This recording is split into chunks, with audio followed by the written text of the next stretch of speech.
sa inyo dyan mga kamensahero. Andito na naman tayo sa panibagong video nating gagawin ngayong araw. So pupunta tayo ng Makati ngayon. Tapos mayroon tayong pipick uping dokumento doon sa Buendia, BIR Buendia. So mga kailangan mga 9 nandun na tayo para maaga tayo makabalik dito sa opisina. Nandito nga pala ako sa 3rd floor. Masyadong mga liwanag. Sa 3rd floor tayo, nasa veranda tayo ng opisina. Ito yung opisina namin sa labas. Ito.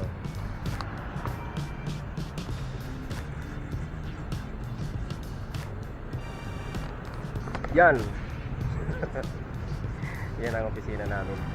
Dito ako nagtatrabaho bilang messenger housekeeping tayo dito. So samahan niyo ako, kita-kita na lang tayo mamaya. Update na lang ako, bye bye. Alright, nandito na tayo sa West Service Road papuntang Makati. Haba ng traffic na dinaanan natin kanina, kaya hindi tayo gaano nakapag-video rin. Hanggang dito, haba pa rin ang traffic papunta ng south. Tingnan nyo mga kaibigan, tingnan nyo.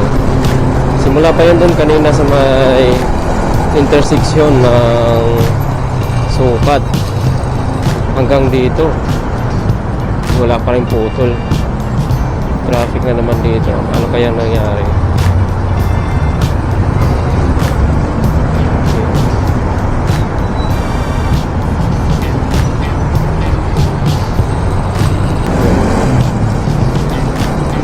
Sana hindi tayo ma-late sa ating kausap ngayon doon sa Makati kasi may oras ang ating biyahe ngayon. Kailangan natin makabalik agad sa opisina para ma-process yung dala-dala kong dokumento na galing doon sa Makati na yung kukunin ko ngayon. Pipick upin lang naman natin ang dokumento doon tapos balik na tayo dito. Yun nga lang, pag naipit tayo sa traffic, wala tayong magawa. Wala tayong magagawa kasi kahit gaano ka pagmamadali mo, kung ganitong traffic hindi talaga maabutan yun. Maiintindihan naman nila yun. Ang pinaka-importante doon ay na gampanan mo na maayos yung trabaho mo. Grabe ang traffic hanggang dito sa malapit sa may Marcelo, hanggang wala pa rin humpay ang mga sasakyan. Alright, papasok na tayo ng Merville, tapos Nichols, tapos papapunta tayo ng Rotonda Pasay, boundary ng Pasay tsaka Makati at Taguig. So tuloy-tuloy lang tayo.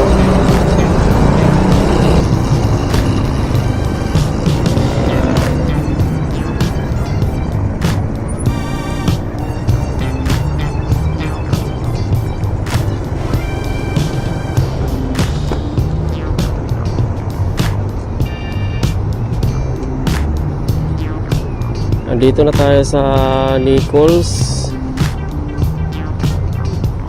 So swerte natin at naabutan pa natin na one way ang service road dito papuntang Rotonda sa may circle.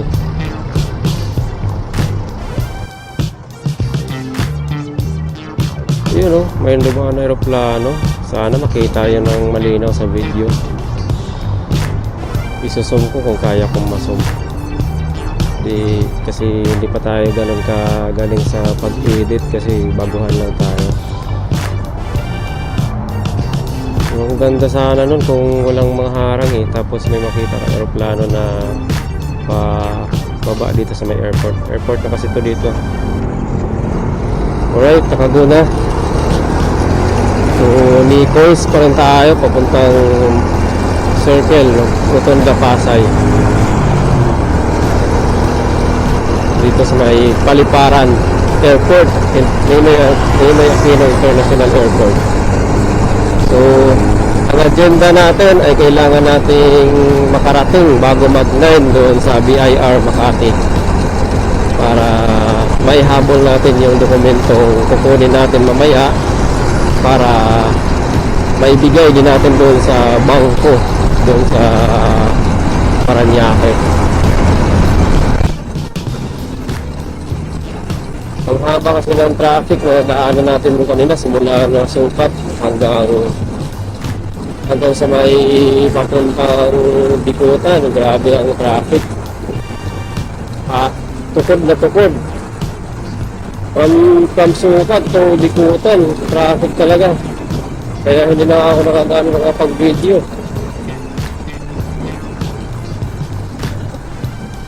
At mukhang traffic din ang Osmeña Highway. So ano kaya, mag-Generoses ba ako or Osmeña? Tignan na lang natin kung anong medyo mabilis ang daloy ng traffic ko para kung saan ang medyo pasabol doon tayo. Andito na tayo sa may rotonda, so kakanan tayo dito papuntang mag-Osmeña kasi tayo, depende lang kung anong pasabol, kung mag-Osmeña pa tayo o Pasunta mo.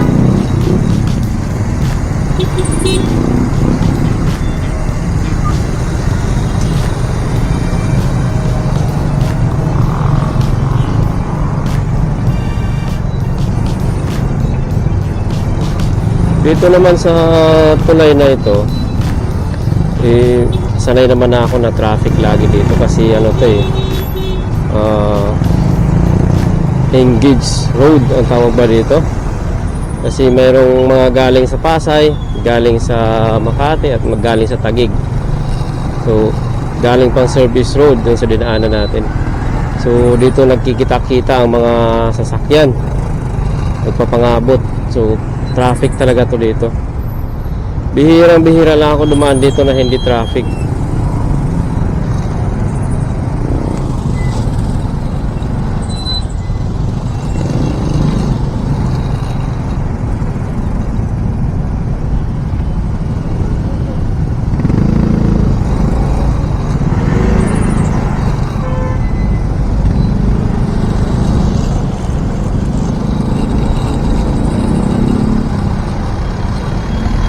So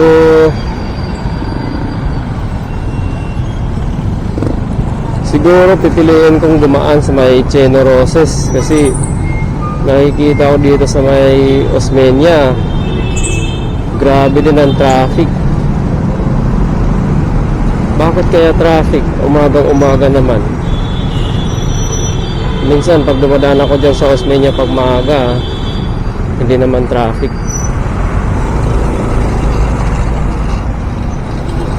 Yan, dito tayo.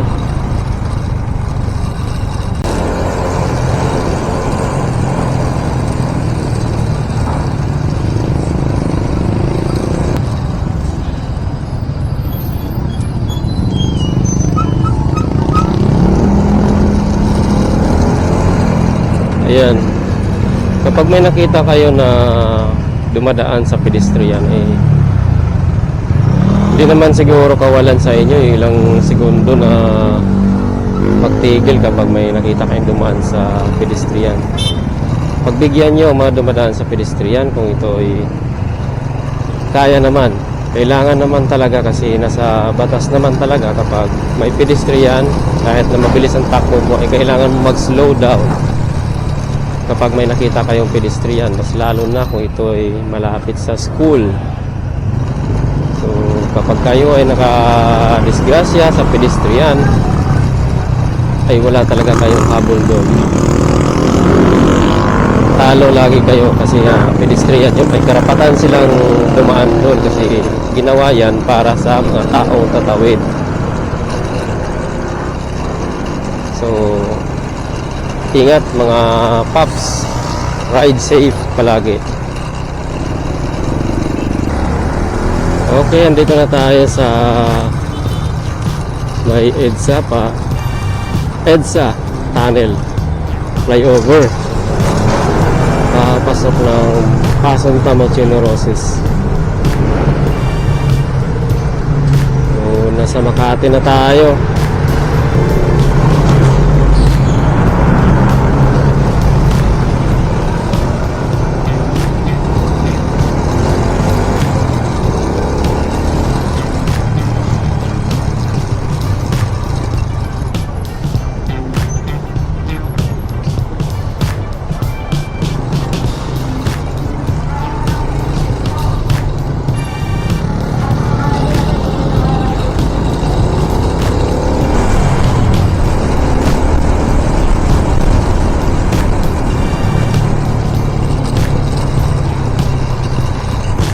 Alright, oras natin ay alas 8 ng umaga.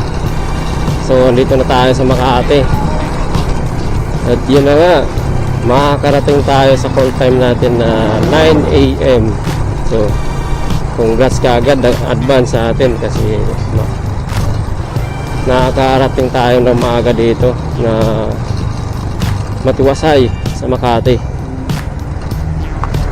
Buti na lang talaga at maaga tayo umalis doon sa pinanggalingan natin kasi nga hindi natin alam ang daanan, hindi natin alam daanan kung traffic or hindi. So natsambahan natin kanina na traffic. Kung nagkataon na medyo tanghali ako umalis or mga ganito pala na oras ako umalis, hindi na tayo aabot sa oras na binigay sa atin.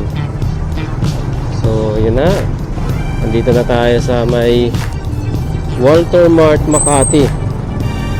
So nagkakanda traffic to dito lagi kasi gawa ano to dito, school Don Bosco. Kaya maraming nagpapasok na mga estudyante, kaya medyo traffic din talaga to dito minsan.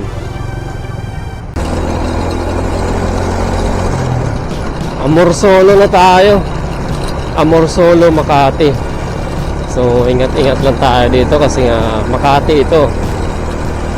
Pag sinabi Makati ay ito'y kilala sa isa sa mga matitinik na lugar.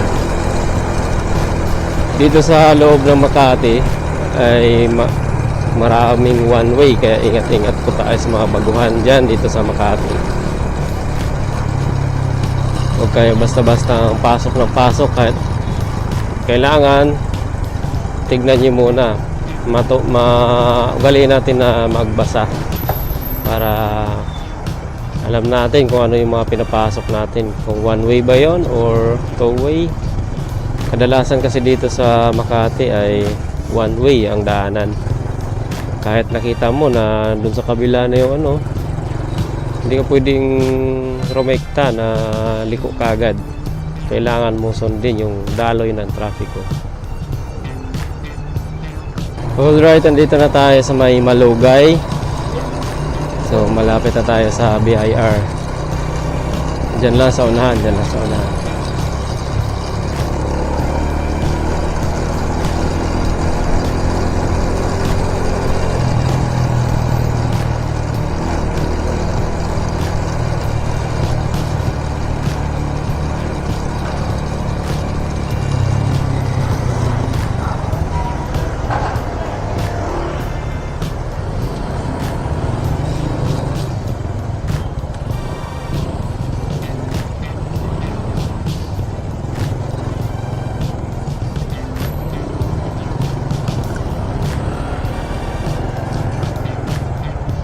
Dito na tayo. So hanap lang tayo ng parking.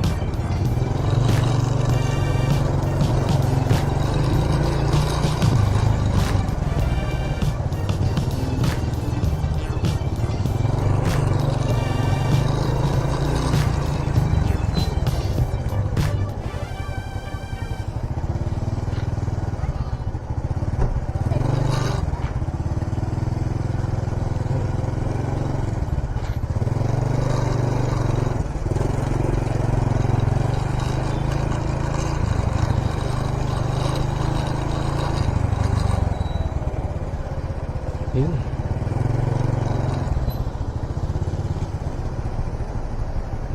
Ayun, may parking na tayo. Dito na lang tayo.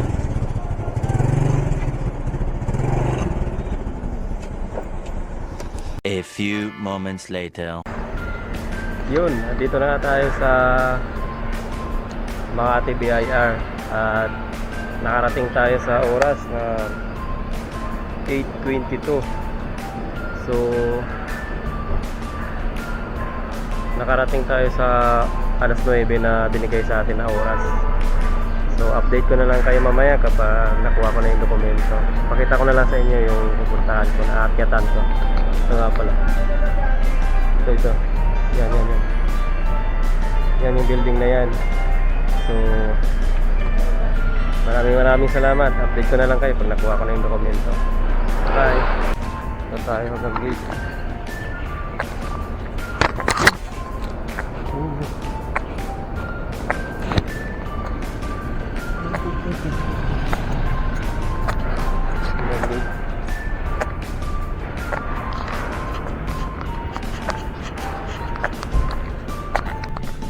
Nasa elevator na tayo, paakyat sa 5th floor. 2,000 years later. Alright, tapos na tayo dun sa BIR at nandito na tayo ulit sa may parking. So mission accomplished tayo dito sa pinuntahan natin dito sa Makati. So nakuha ko na yung dokumento, ito na siya. Yan o, BIR. BIR, Bureau Internal Revenue. So kailangan ko pa siyang ibalik kaagad doon sa opisina. Ito na siya. So hindi ako nakapag-video kanina doon sa loob kasi nga baka bawal, baka sitahin tayo. So ayun, mission accomplished tayo. At kailangan ko pa itong ibalik doon sa opisina para mabayaran ko na rin kaagad. Yun ang dahilan kaya maaga ako pinaalis papunta dito para bayad kaagad natin to. So yun na nga, maraming salamat sa inyong pagsubaybay sa akin. Hanggang sa muli nating video, maraming salamat.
Wala pang alas 10 kaya sarado pa yung service road dito sa kabila.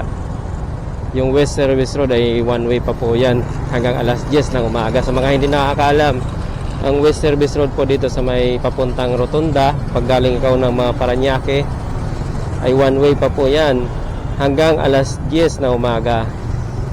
Tapos kapag dito ka naman galing sa Makati at magpupunta ka ng south, mga Paranaque o di kaya Alabang, ay One way pa po yan hanggang alas 10 ng umaga. So ang gagawin nyo ay iikot na lang kayo dito kung Alabang ang punta nyo or Sucat, Parañaque. Iikot na lang kayo dito sa kabila, mag-east service road na lang po kayo dito sa may dinaanan natin kanina. So may daan din doon papuntang south.